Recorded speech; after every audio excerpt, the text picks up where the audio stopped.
Hai, hari ni saya nak share satu topik iaitu tentang breastfeeding ataupun kita panggil topik penyusuan. So, topik ni mungkin agak boring kepada orang lelaki ataupun mereka yang tak kahwin lagi. Tapi, stay because you akan tahu satu benda yang ramai orang tak tahu sebenarnya. Saya nak share something tentang konsep penyusuan. So, sekarang ni, konsep utama yang you kena faham dalam penyusuan ada 3 benda je. So, tolong fahamkan 3 konsep utama ni. Number 1 is supplier, which is the mother. Ibu lah sebab dia lah pengilang susu kan. Dia ada right and left breast. And number 2 is demand. You kena create demand, which you ada consumer lah, iaitu anak you sendiri. And number 3 is your workers. You ada 2 orang pekerja. Pay attention dekat pekerja ni. Sebab pekerja ni, dia adalah 2 orang pekerja yang sangat-sangat kamcing. Dia kawan baik. Kalau you pecat seorang pekerja ni, seorang lagi ni pun akan mogok. Dia pun akan cabut lari dan blah. Macam tu je. Dia akan tinggalkan you punya company macam tu je. So, kalau nak pekerja you maintain kerja baik dengan you kenalah make sure 2 orang ni berada dalam keadaan yang selesa. Alright. So, kita nak bagi satu contoh supaya ibu-ibu senang faham.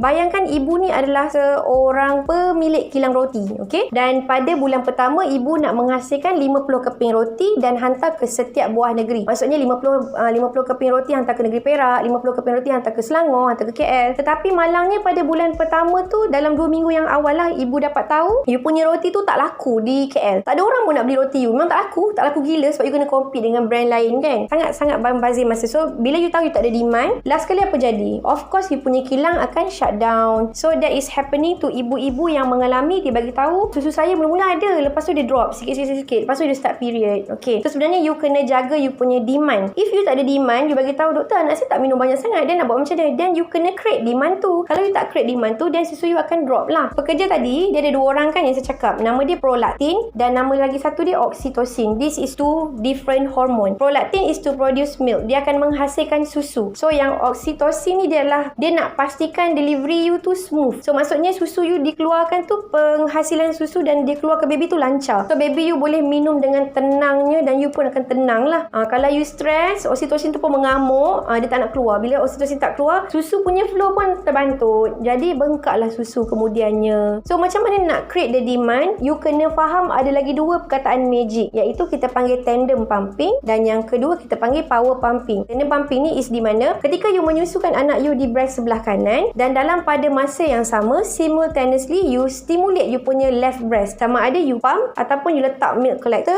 ataupun you guna silicone milk collection. So di mana dia akan cuba absorb, dia akan bagi sedikit lah tekanan kepada breast tu. So breast tersebut yang sebelah yang tak ada baby hisap tu, dia akan keluarkan sikit susu. So itu orang kata mild stimulation lah. And then bila baby you dah kenyang, you sambung balik pump you punya both bilateral breast tu, so that otak you ni dia akan dapat signal, okay, I have to produce more prolactin. So susu akan lagi banyak dihasilkan dan akan dikeluarkan. So untuk power pumping pula, kalau ikut cara yang lama, kebanyakan ibu ni dia faham power pumping ni kena buat waktu malam je. Kalau saya tak nak bangun malam lah, sebabnya sangat memenatkan. Dah lah pagi tu buat kerja rumah, jaga anak lagi, buat kerja-kerja lain lagi, so sangat tiring. So apa yang kita boleh buat adalah you boleh choose sendiri bila you nak buat power pumping. Sama ada you nak buat waktu pagi, ataupun you nak buat waktu petang, ataupun you nak buat sebelum tidur. And then you boleh decide berapa kerap you nak buat power pumping tu, sama ada seminggu sekali ataupun 2 kali ataupun 3 kali. So inilah yang akan menentukan you punya bank susu. Kalau you pandai play around with your hormone, you boleh set sendiri stok banyak mana yang you nak ada. Jadi tak adalah case oversupply ataupun tak cukup supply. Lagi satu rahsia lah yang saya nak share, ada 2 surah yang saya selalu amalkan ketika saya nak menyusu badan, iaitu surah Al-Waqi'ah dan juga surah Al-Hujurat. Ketika kita nak pump susu, bukalah surah tu, dengar ataupun baca sekali, dan you akan nampak you punya susu keluar dengan banyaknya. So last but not least, you kena faham bila nak breastfeeding you kena enjoy. Jangan stress, kena relax, kena tenang. Kalau boleh untuk isteri, bagi tahu dekat suami you plan nak menyusu anak berapa lama dan minta suami you doakan you supaya you berjaya dalam you punya breastfeeding journey. Thank you.